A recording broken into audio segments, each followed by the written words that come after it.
గత 2-3 డేస్ నుంచి మనం సోషల్ మీడియా ఓపెన్ చేసిన న్యూస్ ఛానల్స్ ఓపెన్ చేసిన ఒక్కటే issue, that is nothing but IndiGo flights అన్నీ కూడా క్యాన్సిల్ అయిపోయినాయి. సో అసలు ఇండిగో ఫ్లైట్స్ అనేవి మాత్రం ఎందుకు క్యాన్సిల్ అయినాయి, మిగతావి ఎందుకు క్యాన్సిల్ అవ్వలేదు, అసలు ఈ ఎపిసోడ్ వెనకాల ఏం జరిగిందనేది తెలుసుకుందాం. గవర్నమెంట్ కొన్ని కొత్త ఏవియేషన్ రూల్స్తో ముందుకు వచ్చింది. DGCA అనే ఒక ప్రభుత్వ ఏవియేషన్ డిపార్ట్మెంట్ కొత్త FDTL రూల్స్ని తీసుకొచ్చింది. FDTL అంటే ఫ్లైట్ డ్యూటీ టైమ్ లిమిటేషన్స్ అనమాట.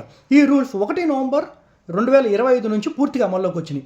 ఈ కొత్త రూల్స్ ప్రకారం ఏంటి అంటే పైలట్స్ యొక్క రెస్టింగ్ పీరియడ్ అనేది ఒక్కసారిగా పెంచింది. 36 గంటలు ఉన్న రెస్టింగ్ పీరియడ్ని 48 గంటల వరకు తీసుకొచ్చింది. అట్లాగే night hours 12 AM to 5 AM నుంచి 12 AM to 6 AM వరకు పెంచింది.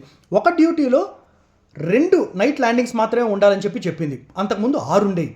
అట్లాగే వరుసగా 2 రాత్రులు మాత్రమే పనిచేయాలని, దాన్ని దాటిన తర్వాత పైలట్స్కి కంప్లీట్గా రెస్ట్ ఇవ్వాలని చెప్పింది. దాంతోపాటుగా ఎయిర్లైన్స్ అన్నీ కూడా ఫ్యాటిగ్యూ మేనేజ్మెంట్ రిపోర్ట్లు కంపల్సరీ ఇవ్వాలని చెప్పింది. ఈ రూల్స్ ఎందుకంటే చాలామంది పైలట్లు ఫిర్యాదు చేశారు, మాకు నిద్ర తగ్గుతుంది, ఫ్యాటిక్ పెరుగుతుంది, అలాగే సేఫ్టీ రిస్క్ కూడా మాకు ఉంది అని. బట్ ఇవన్నీ కూడా ఇండిగో మాత్రాన్ని ఎందుకు ఎఫెక్ట్ చేసినాయి, ఎందుకు మిగతా వాళ్ళని ఎఫెక్ట్ చేయలేదు అనేది కూడా చూద్దాం. ఇండిగో దగ్గర ఫ్లైట్స్ ఎక్కువ, స్టాఫ్ తక్కువ.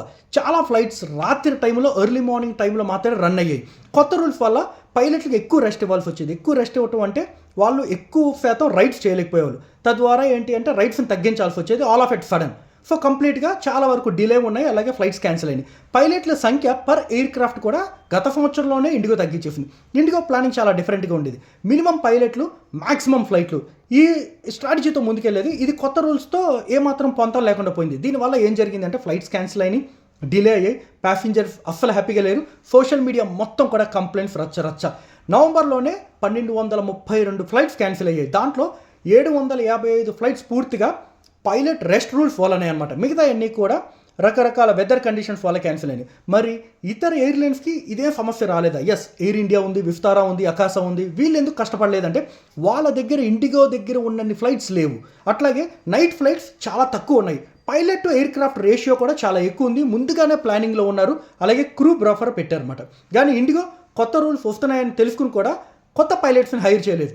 Winter schedule, peak season, new rules ఇవన్నీ కలిపి ఇండిగోని చాలా దెబ్బతీసాయి. మరి ప్రభుత్వం ఏం చేయలేదా అంటే ప్యాసింజర్లు రోడ్ ఎక్కాక, సోషల్ మీడియా మొత్తం హీట్ అయ్యాక DGCA ఇండిగోతో టెంపరీ రిలాక్సేషన్ ఇస్తున్నామని చెప్పింది. కొంతకాలం నైట్ డ్యూటీ లిమిటేషన్స్ తగ్గించారు, వీక్లీ రెస్ట్ సంబంధించిన రూల్స్ అన్నీ కూడా ఎగ్జామ్షన్ ఇచ్చారు. ఇప్పుడు ఇండిగో ఫ్లైట్స్ అని మళ్ళీ నడవడం స్టార్ట్ చేస్తే ఈ రిలాక్సేషన్ 10th February 2026 వరకు ఉన్నాయన్నమాట.